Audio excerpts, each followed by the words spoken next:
ना इधर ना उधर, सीधे मुद्दे पर नजर। और क्या है आज की खबर, आप देखना शुरू कर चुके हैं न्यूज़ 18 आपके पुनीत के साथ, और मेरे साथ मेरे सहयोगी आनंद भी मौजूद हैं। और आनंद से आज हम बात करने वाले हैं एक मिलिट्री एक्सरसाइज की, जिसकी वजह से थोड़ा सा अमेरिका टेंशन में आ गया है। केवल अमेरिका नहीं बल्कि इजराइल भी टेंशन में आया है।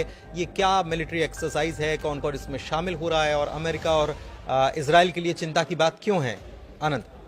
बिल्कुल, देखिए ईरान और रूस, चीन अब एक ही समुद्री तट पर साथ में दिख रहे हैं। दरअसल ओमान की खाड़ी में इन लोग का युद्ध अभ्यास शुरू होने वाला है, ईरान और चीन और रूस। रशिया। तो ये तीनों के युद्ध अभ्यास से अमेरिका, इजराइल, यूक्रेन सभी जगहों पर हड़कंप मचा हुआ है। दरअसल अमेरिका के जो राष्ट्रपति हैं डोनाल्ड ट्रंप ने एक पत्र लिखा था ईरान के supreme leader Ayatollah Ali Khamenei को, और उस पत्र में लिखा था कि परमाणु चर्चा करना चाहते हैं, परमाणु प्रस्ताव पर वो चर्चा करना चाहते हैं ईरान से। लेकिन इस चिट्ठी को ईरान ने ठुकरा दिया है, और ईरान के जो सुप्रीम लीडर हैं आयतुल्लाह अली खमनेई, उन्होंने ये बताया है कि ये जो प्रस्ताव है ट्रंप की तरफ से, ये एक तरीके से अत्याचारी है। दरअसल ये जो युद्ध अभ्यास है ये इस वक्त हो रहा है जिस वक्त लगातार धमकी दी जा रही है ईरान को अमेरिका से और रूस, इजराइल से भी, कि कभी भी वो परमाणु उनके प्लांट पर हमला हो सकता है। इजराइल तो कह रहा है कि हमने टारगेट बना के रखा हुआ है, बना करके रखे हैं। ट्रंप बिल्कुल, की इजाजत मिलने की जरूरत है। बिल्कुल। लेकिन अब देखिए रूस जो चाल चला है यहाँ से, इससे ट्रंप की जो परेशानी है वो बढ़ गई है। दरअसल अभी तो जेलेंस्की को मनाने में लगे हुए थे, अब जेलेंस्की मान गए हैं।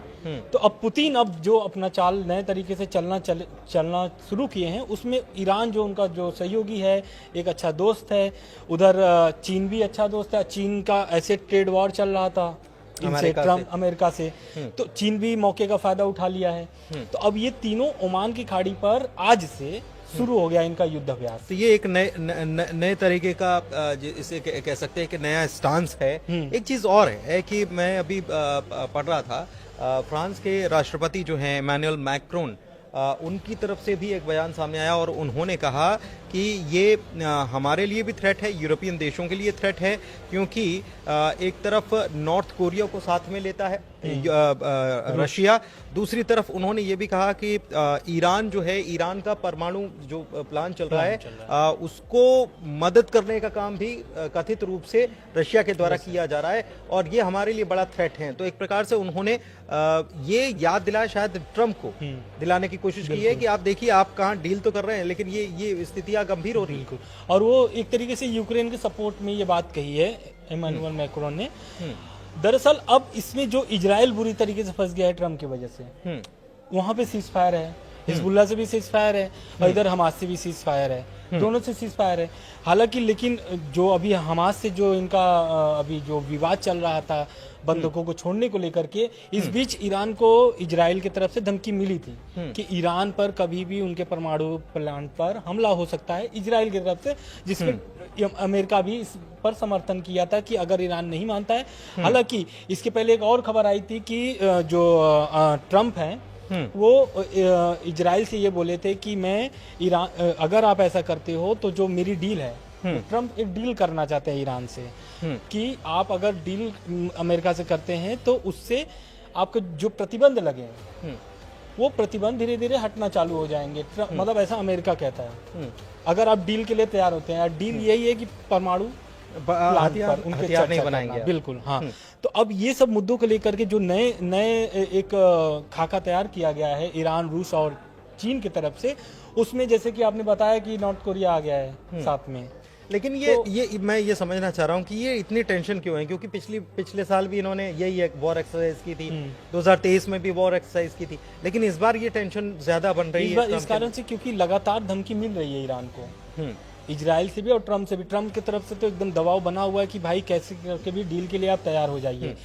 इसी बीच एक खबर आती है, वो ईरान के जो विदेश मंत्री है उनका कहना है कि जो ट्रंप का पत्र है वो अभी ईरान के पास नहीं पहुंचा है, यानी कि ईरान के जो सुप्रीम लीडर हैं आयतुल्लाह अली खamenei उनके पास अभी नहीं पहुंचा है ये पत्र। लेकिन खamenei उसके खamenei पहले ने क्या- हालांकि कह दिया कि भाई हाँ। हम जो हमको ब्लैकमेल करेगा, जो हमको दबाव बनाने की कोशिश करेगा, उसके साथ तो हम डील नहीं करने वाले। बिल्कुल।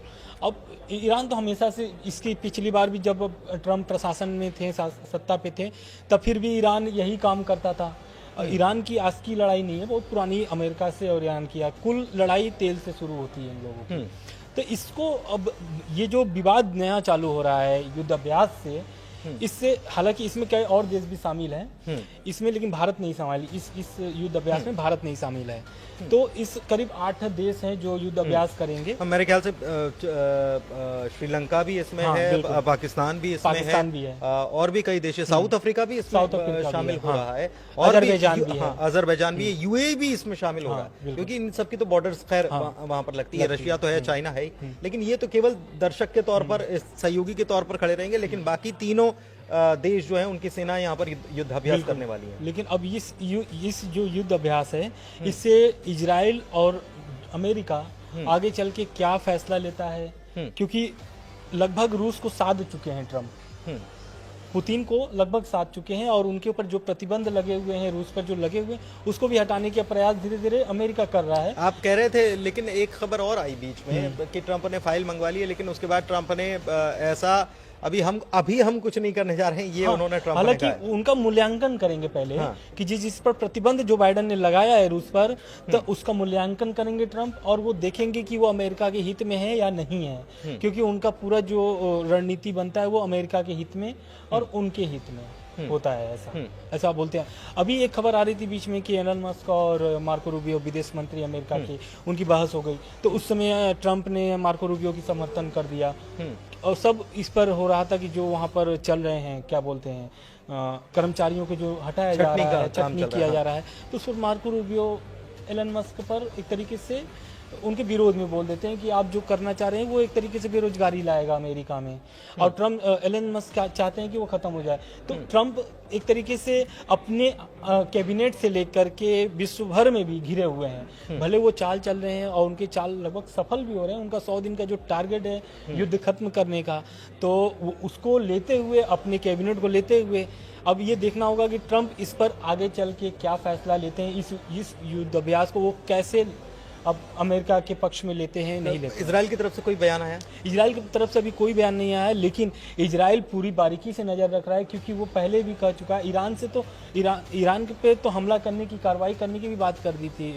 इंतजार कर रहे थे बेंजामिन नेतन्याहू। हाँ, ट्रम्प की तरफ से बस हरी झंडी मिल जाए तो हम हमला कर दे। हरी झंडी नहीं मिल जाए, हथियार भी चाहिए, हथियार, लंबी दूरी तक हमला करने के लिए हथियार भी चाहिए, और ट्रम्प से ही उम्मीद है। हालांकि अब देखना होगा कि अमेरिका की तरफ से क्योंकि उन्होंने एक चीज और है, मैं यहाँ पर ये बात बता दूं आपको कि ट्रम्प से पूछा गया था प्रेस कॉन्फ्रेंस में कि भाई ये युद्धाभ्यास कर रहे हैं, आपका क्या कहना है, तो ट्रम्प ने ये कहा कि भाई हम बहुत ताकतवर हैं, उनसे बहुत ताकतवर हैं। तो ये बयान देना एक अलग चीज है, और जमीन पर स्थितियां अगर कई सारे लोग मिलकर एक हो जाते हैं तो स्थितियां अलग हो जाती है, क्योंकि हमने बचपन से पढ़ा है कि कई सारी लकड़ियों को अगर मिला दो और उसके बाद तोड़ने की कोशिश करो तो वो टूटती नहीं है।